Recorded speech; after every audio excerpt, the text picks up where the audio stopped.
Nais matuldukan ng Senado ang problema sa human trafficking sa mga Pilipino. Ayon sa ilang mga senador, kapalit ng pangarap na maginhawang buhay, napipilitang kumapit sa patalim ang ilan sa mga kababayan natin. Ang detalye, alamin natin kay Daniel Manalastas, live. Yes, Daniel? Dahil gusto nga masolusyonan ng mga senador ang lumalalang issue sa human trafficking sa kanilang pagtalakay sa Senate Committee on Labor, Employment and Human Resources.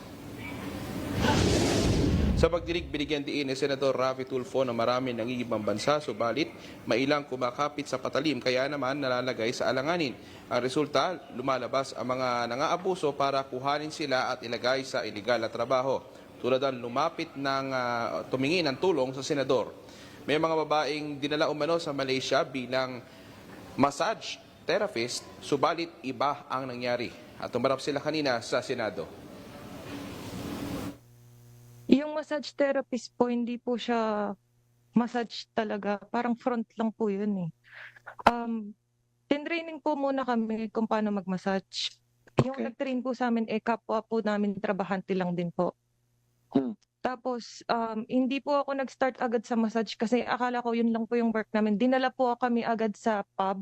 It seems kulang pa dahil tuloy-tuloy pa rin nangyayari despite the fact that we have so many laws in place, policies in place to ensure that human trafficking is not going to happen anymore.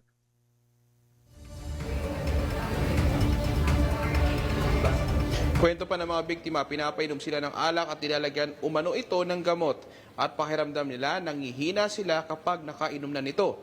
At matapos niyan, ito na ang mga susunod na mangyayari. Yun po, susubukan po ng parakyano na yung balak po niyang gawin sa amin. Kung mapapadala po niya kami doon sa mga salita niya na dadalhin po sa hotel.